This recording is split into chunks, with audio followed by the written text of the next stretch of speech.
Hi, good morning, everyone. So today we've got episode 2 of Unleash the Dog Within, and this is stories inspired by your dog. And the idea behind it is just to talk a little bit more about dogs, and actually, it's kind of selfish because I talk a lot about dogs and I talk a lot about like their behavior and what we should do about it and what we shouldn't do about it. And this is just an opportunity to chat about your dog and what your dog has brought to your life, whether it's good, bad, or indifferent. and Yeah, so my name's Julie Cluley, and my passion, I guess, is to help you help your dog. But that's not our goal for today. Um, Oh, that's what I need. That's what I keep However, if you do want to ask me any questions, clearly I'm here. You've got me for 20 minutes. So today I have with me Nicola Bird, who I know through her work in A Little Peace of Mind, and also more recently through her flower project. So I have managed to grow a few flowers and not kill them. Thank you, saying. Nicola, because that's yeah, that's the real that's the real result, trust me. So let's get started. So tell me, all I know is that your dog is called Digger. And I have randomly met him briefly during some work we did a couple of years ago. But other than that, I don't really know anything about Digger. So how old is he? Where did you get him from? Okay. How did So he? he is gosh, going to be 8 this summer. And we got him, the kids and Matt always wanted a dog. I don't really like dogs because they're a bit smelly and I don't really know what to do with them. And they're just hairy and all the rest of it. But in the end, I got persuaded into getting a dog. And I would like a little cute one that sits on your lap and is all fluffy and all the rest of it. But my husband wanted a dog, one that looks like a dog, not a kitten. So we ended up getting a Vizsla. So we looked on an app and we put all our criteria into an app about not being too hairy and being family friendly and all the rest of it. Yeah. It spat out this dog called a Vizsla, which we'd never heard of. So we went and Googled it, and Matt was like, "Oh yeah, that fits my criteria. He looks like a dog. Like if you Yeah. draw a dog, that's what he looks like." And so we ended up I ended up researching, and we got him as a puppy from a breeder, like a proper Vizsla breeder with got all his, I don't know, he's got a big book that came with him with all his credentials. He's He's called Maslow Star or something is his pedigree name. So he's a pedigree dog. So we made sure that we got one like properly. yeah. And then we got him home, and he was just a nightmare. So I did all the puppy training courses I possibly could to try and control him. And obviously he's a pup. I didn't just, people said, "Oh, it's like having another toddler," and I was like, "Oh, but they're so cute, it'll be fine." And then he just whined and moaned, and I couldn't do any work, and I just thought my life was over, and it was hideous. And I was really close to giving him back for the whole of his kind of first year. And it was actually my friend John, who we both know, who talked me down out of the, like, I had him booked to go back. Oh And wow, really? I didn't know that. no, I had him booked to go back. So I was like, I can't afford him. He just he's destroying everything in the house. I can't afford all the behavioral lessons and stuff that I'm doing all of the time. I can't afford the time. Yeah. I need to work, and I can't, because I can't spend an hour talking to my clients because the dog's ripped up something, or he'd run in the room with all of our pants in his mouth, like while I was on a call with a client. Or, "Look, I've got your bikini," or, "Look, I've got your favorite scarf," or, "Look, I've got 10 biros," or, "Look, I've got a pair of scissors." Right. And he'd find whatever he could. And as soon as the door was closed or I was on my laptop, he knew, and he'd like be trying to get my attention. And so I had him booked to go back, and I ended up, I can't remember what it was that John said to me, but it was kind of a turning point where I was like, okay, no, I'll keep him for today. It's just today. I can make the decision tomorrow. This isn't a forever decision. And but I spent the good first year going, shall I, shan't I, shall I, shan't I? I don't know if I really am up for this at all. And then one day, the thing that saved him actually was I had this insight, because someone sent me a picture of, this is probably really bad. Someone sent me a picture of this dog shaming picture on Facebook, where it was basically this dog sitting there and someone had written some caption that was really funny, and they'd put it down next to the dog saying something like, oh, you know, I'm really naughty, I just done a big poo in the middle of a lounge, or something like that, right? And this picture of a dog like this with this thing. I thought it was really funny, and I could so do that. And so I started posting pictures of Digger doing that sort of stuff, and he's got his own Facebook page. Oh, has he? Oh, cool. Yeah, I'll share everything. So I got his own Facebook page. I even started doing a program called Creating the Impossible, and my aim was to get him like 100,000 likes on Facebook. And so, but the thing, this was a turning point. Like, I don't know where that idea, I do know where that idea came from, just totally out of the blue.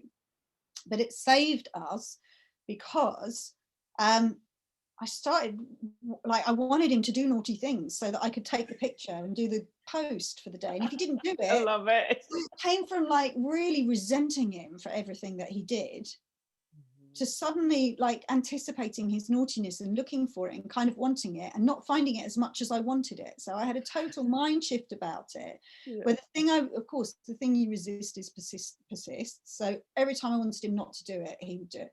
And then when I started needing him to do stuff, as he started growing older, he's kind of stopped eating with piles of cash and checkbooks and things. But it's all on his Facebook page. You can see the documentation of his journey, things he used to eat, and he stopped doing it so much, and I got a bit disappointed by that. So that was his first kind of year. Then he started running off on the common all the time, and that was really annoying. And then he had the chop, that calmed him down a bit. Okay. And then he got to about 3, and that calmed him down a bit. And so if anyone had told me at the beginning it's going to take 3 years and the only thing that's going to help is time, then I don't know. Well, who knows? Decision, but it felt like it didn't matter how much puppy training, it didn't matter how many behavior classes, it didn't matter how many specialists we had round. It just felt like that time was the only thing that helped. Yeah. And then since then, so for the last 5 years, he's a really nice dog, but you can't sit him on your lap or anything because he's too big. I was going to say you were never going to be able to do that with him. No, you didn't put that in the criteria. No, that's what I wanted, but Matt was like, no, he has to be a proper big dog. So but the thing is with him now, or for the last 5 years, the kids have retreated upstairs because they've become teenagers and he's not allowed upstairs. So he doesn't have that company. He has me and my husband downstairs during the day, but he's desperate for attention. He's incredibly needy, and he would take cuddles, he would take strokes all day long, but he can't be stroked nicely. So what I mean by that is he'll come up to you and he's big eyes and you give him a stroke and then he nudges you, and then he pokes you, and then he can't, and if you stop he just nudges you again, but he doesn't like rest his legs so you can just sit for 20 minutes and give him a really nice stroke. He's constantly nudging and jumping and wants you to be looking at him and slobbers down your hands, and he just is unpleasant to stroke basically. So I try and tolerate stroking him because I feel sorry for him, but it's really not pleasant for either of us because he wants more than he can ever get. He's so needy, and I want to cuddle him, but I can't stroke him because he won't sit still properly. He won't just lie down at my feet. Mm-hmm. He never relaxes. He's either in his bed because we've like, right, that's enough, go in your bed. Yeah. Or he's like, look, or he just stares at you like this. And then so I either feel guilty all day long, or I'm in the other room and I'm ignoring him, and then he'll come in the breaks and he'll want a cuddle, but you can't really stroke him. Mm-hmm. And so my favorite thing about him is he gets me out of the house every day for a walk. Okay. So that's we have it's not a love-hate relationship because I do love him, but I don't know if I'd replace him. And what about, out of interest, what about the walks you have with him? Are they relaxed and fun? Well, he has a walk and I have a walk. But he doesn't he's not causing you stress when you're out on a walk As No, in, he's actually so this is the thing. When we're out for a walk, he's pretty well behaved. So he comes back, he doesn't run away. I let him off the lead. I walk around the common, I see all these dogs like on leads with the owners holding on terrified to them. And he's not like that. He's really clever. He knows, oh, that dog's on a lead. I'll just go around him. yeah. Or if he sees a dog that's up for playing, he'll play. And if they're not, he won't. So he's got very good intuition about which dogs to go to and which not to. Okay. He's very well behaved. He always comes back. He looks for like, which way are we going now? And so he's very good when we're out. When we're back at home, he doesn't really follow any of my instructions. So if I want to put him out at 10 o'clock at night, I can't do it. Like, he'll growl and snarl at me and he wins. My husband is the alpha in the house. So we had people round on, you can't let him, if we've got people in the garden, you can't let him out because he hassles everybody. I mean, you saw it when he came to our house. He hassles everybody relentlessly, even when they've had enough. Yeah. But I can't call him back in the house. My husband had to come down and call him back in the house, which makes me feel very unempowered, I have to say. Can you come and get the dog, please? Because I can't do it. And so that's why I have no like authority with him. So if someone comes to the house and we're sitting in the garden, which obviously we're doing a lot in lockdown, he has to sit inside and then he whines and he annoys everyone else in the house because you can't stop him whining because he wants to come out, but you can't let him out because he just hassles everybody. Okay. So it becomes like, how do we manage the dog scenario a lot? Okay, so that's really interesting because often it's the other way around, as in they're a nightmare when they're out and about, but they're fine at home. So it's really interesting to hear. And I wonder if that's just because in my world, like, you're obviously telling me this because you're not actually seeking help. So maybe it's just. Oh, I've given up. Yeah. I've given up because I tried for 3 years and nothing made any difference. So now I just feel like I've given up and I have a dog who rules me, but there's nothing I can do about it. So I've stopped even thinking about it. I've accommodated around his needs. It's fascinating to me because, as I say, often when I speak to people, it's because of what's going on outside, but that's probably because it's affecting other people. So people have to do something about it. Whereas you're like, well, he's great when I go out, but in the house, it's a real pain, but it's only a pain for me. So therefore, I'm just going to tolerate it and I'm just going to kind of surrender to it and just kind of let it annoy me, but it's okay. Yeah. Which is fascinating. But I do have some really good news for you because the stuff that you're talking about, it's really easy to sort. Oh, really? Yeah, but that's what they all said. That's what they all said, and it wasn't. And what? Do you know what? I'm not disciplined enough. I mean, it wasn't the trainer's fault at all. It was me not doing the homework. So it's always the owner, right? No. But it was like, oh, you've got to spend hours doing placemat training, and you've got to do this and you've got to do that. And it's like, I've got so much to do with my life. I just want the dog to behave. You don't need to do placemat training. It's a little bit like, with Alpom, you'll say to me, Julie, you don't need to do that. You don't need to do tools, techniques, I'm like, Nick, you don't need to do that. Oh, okay, good. You don't need to do any of that. If you could tell me that I could have a dog that I could come in here right now, put his head on my lap, and both of us enjoy a nice stroke for 20 minutes. I would be a happy girl, because I feel very guilty about the fact that it just makes me feel guilty all day. Basically, it's like you've got a child you're neglecting, and you don't really know what to do to fix it. It's just so, like, I just hear that guilt thing so much, and it's so unnecessary. Oh, I'm glad it's not just me then. No, it is definitely not just you. And do you know what you said about putting Digger out at night, right, at 10 o'clock? So when we first got Fudge, for some reason in my head, right, I decided that she needed to go out at 10 o'clock. I just decided that, okay? And so for about 3 weeks, I should really know what I'm doing, right? I should really know better. For about 3 weeks, I would ask her to go out and she would just look at me, and she'd never like peed in the house or anything. There was no issue with that. But I had decided in my head that she needed to go out for a last pee at 10 o'clock. So that's what I did.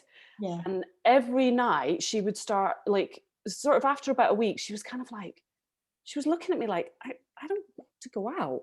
And then Yeah. after a few more days, she would go, "Ugh, ugh." And then Yeah. eventually I put my hand to her, which I say categorically to everybody, like 98% of bites, dog bites, would be disappeared if we stopped going to dogs and stopped putting our hands next to their mouth. So, hello, Julie puts my hand next to her mouth. And she is like the most gentle dog ever. My kids were really young at this point, never any trouble with her at Yeah. all. But I insisted every night at 10 o'clock that I was going to put her out. And I put Mhm. my hand to her and she just went, "Arr!" And I was Yeah. like, oh. And it was like a light bulb. I was like, Julie, she doesn't want to go out. No, our It's dog fine. definitely does not want to go out at 10 o'clock at night because he's all nice, warm and sleepy, and it's cold and comfortable, and Right. that's Budgie, come on. Good girl. It's just somebody at the door. and but I'll tell you what we have had for the last 6 months on and off is can you get up and let me in the garden because I need a shit at 3:30 in the morning, in the rain, in the cold, in the dark, every night. And Matt and I have had to take it in turns to get up with the dog. So it's like, how are we going to manage the dog? How are we going to manage the dog? We've tried putting things in front of the kitchen door so that he doesn't get woken up by the neighbors. We tried all sorts of things. In the end, what we just kept trying stuff. And now what we're doing is he gets fed instead of in the evening, he gets fed in the morning. And that's Does it. that Once help? in the morning.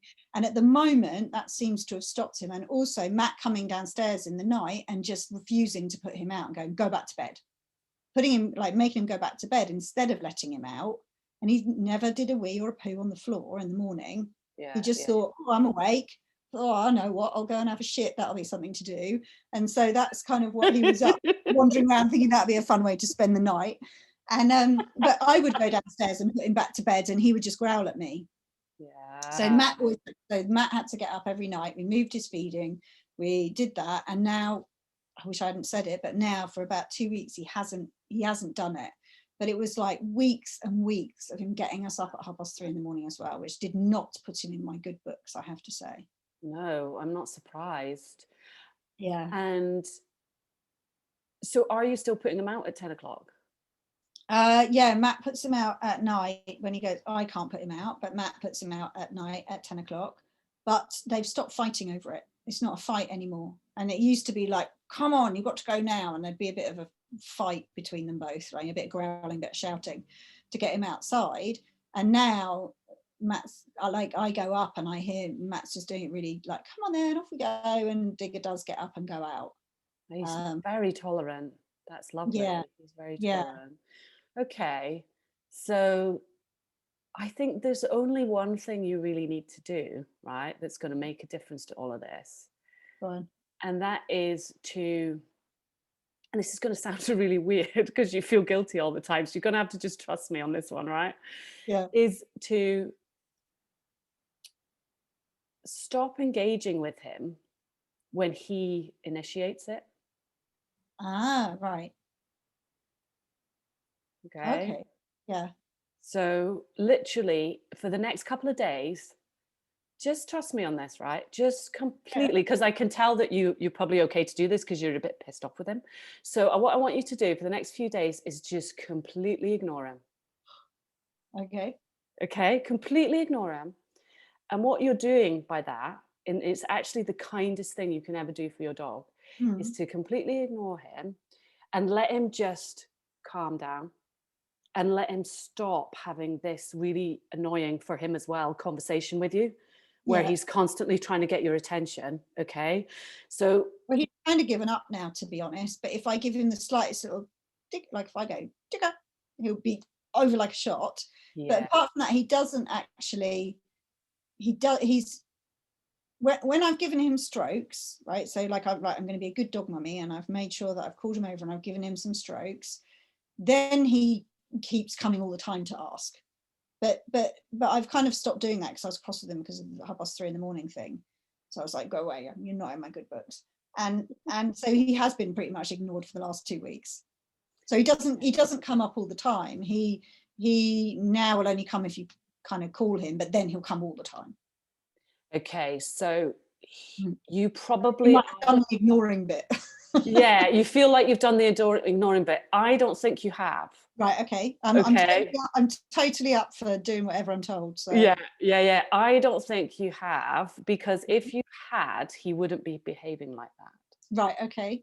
So there's something that he's getting on his own terms. And Right. dogs can be really subtle. Like they can literally just be like past you, and you're not even noticing it. You just stroke him on the way past, or pat his head on the way to the kitchen. Yeah. Or do you know that kind of really, it's just like you won't even know you're doing it.